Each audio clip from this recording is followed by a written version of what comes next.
Good morning students. आज हम सब हमारे हिंदी पाठ्य पुस्तक मुस्कान भाग 7 के पाठ 5 भाई मेरा भारत कविता का अध्ययन करेंगे।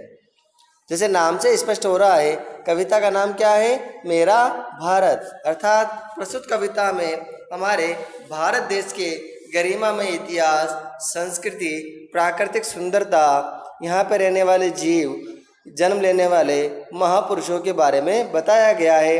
और बार बार कविता के अंत में, हर पंक्ति के अंत में कवि हमसे पूछ रहा है, बताइए वह देश कौन सा है। अर्थात कवि भी जानता है, ये मानता है कि भारत देश के बारे में सभी को भी बड़ी जानकारी है, इसलिए वह इसका उत्तर आसानी से दे सकते हैं। हमारे भारत देश प्रकृति की सुंदरता किसी के भी मन को मोह लेती है। आज भी विदेशों से लोग भारत देश की संस्कृति, गरिमा, प्राकृतिक सुंदरता को देखने आते हैं। पूरे विश्व में भारत ही एकमात्र ऐसा देश है जहां सभी ऋतुओं का समय आने पर आगमन होता है। वर्षा हो, शरद हो, शिशिर हो, सभी ऋतुएं समय से भारत देश में आती है। इसलिए यहाँ पर तरह तरह के पशु, पक्षी, पौधे, पेड़ मिलते हैं। दूसरी बात है, भारत जितनी विभिन्नताओं वाला देश है शायद ही विश्व में कोई हो। यहाँ हर राज्य की बोली अलग है, हर जिले का पहनावा अलग है। बुजुर्ग कहते हैं कि यहाँ कुछ किलोमीटर जाने पर पानी और भाषा दोनों ही बदल जाती है। इतनी विभिन्नताओं वाला देश होने पर भी आज भारत की वही गरिमा, वही सांस्कृतिक ऐतिहासिक विशेषता, वही गौरव आज भी विश्व में बना हुआ है। मनुष्य ही क्या, पशु पक्षी भी प्रकृति के दीवाने होते हैं। और भारत एक ऐसा देश है जहाँ प्रकृति का देव रूप देखने को मिलता है। देव रूप से तात्पर्य भारत में प्रकृति को भी ईश्वर के समान सम्मान दिया जाता है, ईश्वर के समान पूजा जाता है। आज भी हमारे कई त्यौहार, कई सांस्कृतिक रीति रिवाज हम के अवसर पर हम पेड़ों को, नदियों को, समुद्रों को, पर्वतों को, पहाड़ों को पूजते हैं। यानी भारत में रहने वाले व्यक्तियों ने, रहने वाले समाज ने इस प्रकृति को भी ईश्वर के समान ही सम्मान दिया है और उसकी रक्षा की है। आज भी हमारे भारत देश में ऐसे कई उदाहरण हैं जब लोगों ने पेड़ पौधों की जान बचाने के लिए अपना बलिदान दे दिया है। इसलिए भारत की अनेकों विशेषताओं का वर्णन करते हुए ये कविता हम पढ़ेंगे। मन मोहिनी प्रकृति की गोद में बसा है, स्वर्ग सा जहाँ है वह देश कौन सा है। अर्थात कवि प्रश्न कर रहा है कि मन मोहिनी अर्थात मन को मोहने वाली, मन को आकर्षित करने वाली प्रकृति की जो गोद में बसा हुआ है, और जहाँ सुख स्वर्ग सा अर्थात जहाँ पर स्वर्ग के समान सुख प्राप्त होता है। जिस प्रकार स्वर्ग में सभी प्रकार के सुखों की प्राप्ति होती है, वहाँ ना किसी को दुख होता है, ना किसी अन्न जल की कमी आती है, वैसे ही सुख इस देश की भूमि पर भी बना हुआ है। वह देश कौन सा है? वह पूछ रहा है, वह देश कौन सा है? जिसके चरण रत्नेश धो रहा है। रत्नेश का तात्पर्य होता है, रत्नेश यानी रत्नों का स्वामी, अर्थात रत्नों का स्वामी। रत्नेश यानी रत्नों की खान या रत्नों का स्वामी। रत्नों का स्वामी किसे कहा जाता है? अर्थात समुद्र। क्यों कहा जाता है? क्योंकि समुद्र के गर्भ में आज भी सभी प्रकार के रत्न विद्यमान हैं।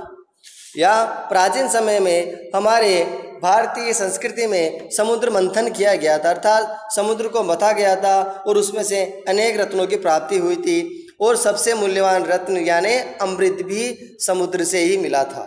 इसलिए समुद्र को रत्नेश यानी रत्नों का स्वामी, रत्नों की खान भी कहा जाता है।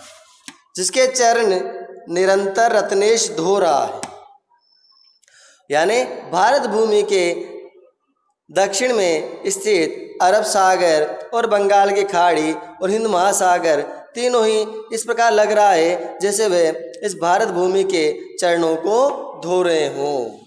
अर्थात ये आज भी प्राकृतिक सुंदरता से परिपूर्ण देश है और प्रकृति ने इसे चारों ओर से सम्मान दिलाया है। ऐसा लगता है जैसे इसके चरणों को समुद्र धो रहा है, जिसका मुकुट हिमालय है। क्यों? भारत देश का कश्मीर को मस्तक माना जाता है और इस मस्तक पे यहाँ से लेकर असम तक क्या है? हिमालय पर्वत है। तो कह रहे हैं जिसका मुकुट स्वयं प्रकृति ने बनाया हो, जिसके चरण स्वयं प्रकृति ही धो रही हो, बताइए वह देश कौन सा है? नदियाँ जहाँ सुधा की धारा बहा रही, अर्थात नदियाँ जहाँ सुधा यानी अमृत के समान मधुर धारा बहा रही हो। जैसे अमृत क्या करता है? अमृत व्यक्ति को जीवन देता है, वैसे ही इन नदियों का जल भी आसपास रहने वाले सभी व्यक्तियों को, प्राणियों को, प्रकृति को भी निरंतर जीवन देता रहता है। इसलिए कहा गया है कि नदियाँ जहाँ अमृत के समान अपना जल बहा रही है और उन नदियों से सींचा हुआ सलोना यानी सुंदर, उन नदियों के जल से सुंदर सींचा हुआ, बताइए वह देश कौन सा है? जिसके बड़े रसीले फल, कंद, नाज और मेवे सब अंग में सजे हैं, वह देश कौन सा है? आगे प्रस्तुत पद्यांश में कवि कह रहे हैं कि जिसके बड़े, अर्थात जिसकी धरती पर बड़े ही रसीले फल, कंद, सभी प्रकार के अनाज और मेवे से तात्पर्य बादाम हुआ, काजू हुआ, सभी प्रकार के मेवे जिसके अंग में सजे हैं, अर्थात जिसके प्रत्येक हिस्से में होते हैं। पहले बताएं कि भारत विभिन्नता वाला देश है। यहाँ हर प्रकार की फसल होती है, चाहे वह रसीले फल हो, कंद यानी जमीन के अंदर उगने वाले कंद हो, अनाज हो, और चाहे किसी भी प्रकार का मेवा हो, सभी इस भारत देश के प्रत्येक अंग में सजे हैं। बताइए वह देश कौन सा है? जिसमें सुगंध वाले सुंदर प्रसून प्यारे दिन रात हंस रहे हैं, वह देश कौन सा है? अर्थात जो प्रकृति से चारों ओर से रक्षित है, प्रकृति से सुशोभित है, उस भारत देश में जिसमें सुगंध वाले सुंदर, अर्थात जहाँ चारों ओर सुगंध बिखेरने वाले प्रसून यानी फूल, सुंदर फूल दिन रात हंस रहे हैं, अर्थात दिन रात खिले हुए रहते हैं, अपनी सुंदरता को बढ़ाते रहते हैं और सभी लोगों को आकर्षित करते हैं। बताइए वह देश कौन सा है? मैदान गिरी वनों में हरियाली लहकती, आनंदमय जहाँ है, वह देश कौन सा है? यानी मैदान गिरी यानी पर्वत, वनों में हरियाली लहकती रहती है, अर्थात जहाँ के मैदान, पर्वत और जंगल हरियाली से परिपूर्ण रहते हैं, प्राकृतिक सुंदरता से सुशोभित रहते हैं, आनंदमय, अर्थात जहाँ चारों ओर आनंद ही आनंद है, खुशियाँ ही खुशियाँ हैं। बताइए वह देश कौन सा है? देखिए प्यारे बच्चों, कवि ने कितना सुंदर वर्णन किया है भारत देश का। मानो ऐसा लग रहा है जैसे हम स्वर्ग में ही आ गए हों।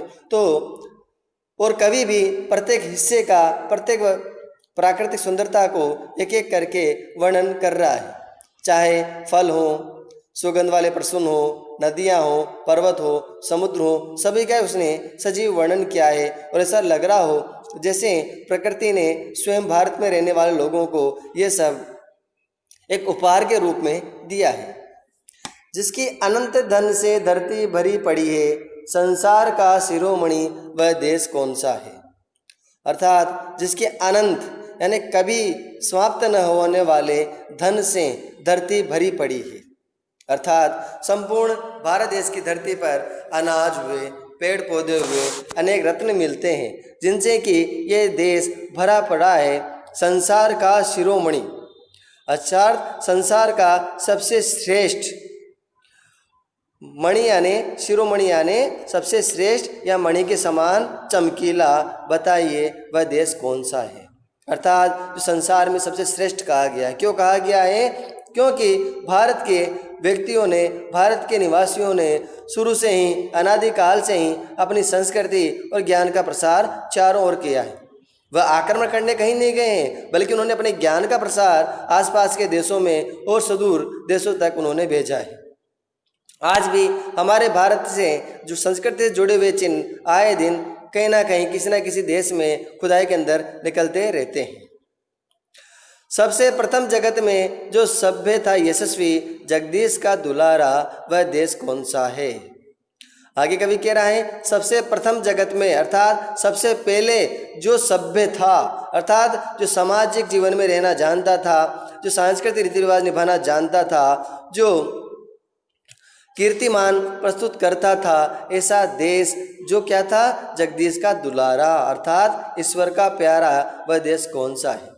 अब यहाँ पे कवि ने भारत देश को ईश्वर का प्यारा क्यों कहा है? इसलिए कहा है क्योंकि ईश्वर ने ही इस देश में सबसे ज़्यादा प्यार किया है, पसंद किया है। इसलिए तो हम सुनते हैं कि हमारे इस भारत की पवित्र भूमि पर अनेक देवताओं ने, अनेक ईश्वर ने अपने आप को जन्म दिया, अपने आप का अवतार किया।